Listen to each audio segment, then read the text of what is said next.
วัสดีค่ะพบกันในใครๆก็เข้าครัวค่ะวันนี้เราทำขนมปังสูตรพิเศษนะคะจากการรีเควสของคุณผู้ชมนะคะเป็นมัสซาเบรดหรือขนมปังไร้เชื้อที่ใช้ในโบสถ์ค่ะไปดูส่วนผสมกันค่ะส่วนผสมของมัสซาเบรดค่ะแป้งอเนกประสงค์โอลิฟออยล์น้ำแล้วก็เกลือค่ะส่วนผสมครบแล้วไปดูวิธีการทำกันค่ะเดี๋ยวเราไปดูวิธีการทำมัสซาค่ะขนมปังไร้เชื้อที่ใช้ในโบสถ์กันนะคะอันนี้เป็นรีเควสของคุณอังกุลค่ะ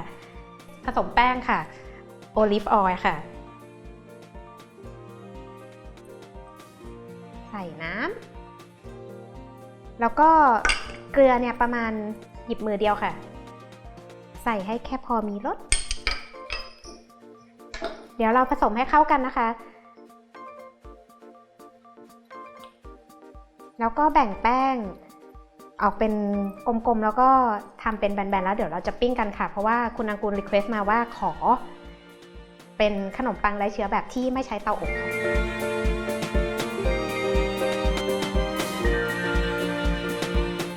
ที่เท่าที่อ่านมานะคะเขาบอกว่าเวลาที่ทำไมถึงต้องเป็นขนมปังไร้เชื้อนะคะอยากจะให้ทุกคนไปหาการ์ตูนอันนี้ค่ะ Prince of Egypt อะค่ะตอนที่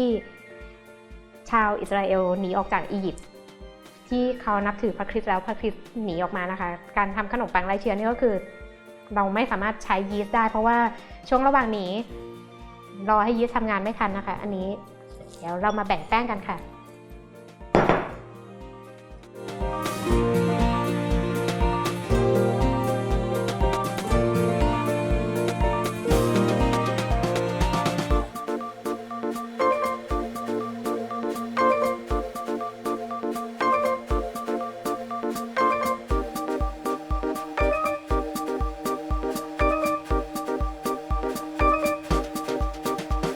ค่ะเราแบ่งแป้งเสร็จแล้วนะคะเดี๋ยวจะมาดูกันค่ะว่า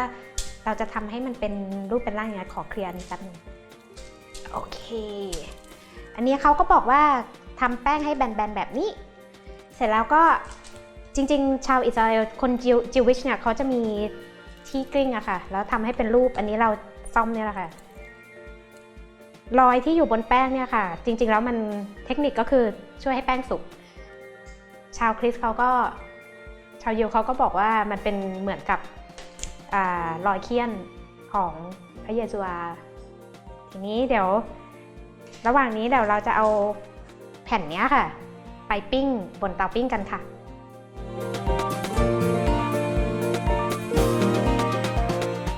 ทีนี้เราก็จะมาดูวิธีการปิ้งขนมปังไร้เชื้อกันนะคะอันนี้ใช้เตาอั้งโล่ก็ได้ค่ะจะเอาเข้าเตาอบก็ได้แต่สูตรนี้เรามาทดลองปิ้งบนเตาปิ้งกันนะคะอารมณ์เหมือนปิ้งขนมปังญี่ปุ่นเขาก็บอกว่ารอยไหม้บนแผ่นขนมปังนะคะมันเหมือนกับเป็นสัญลักษณ์ของพระพิโรธของพระบิดาตอนที่โกรธพระเยซูอยู่เราก็อย่าปิ้งนานมากเอาแค่พอสุกนะคะไหม้มากพระบิดาโกรธแรง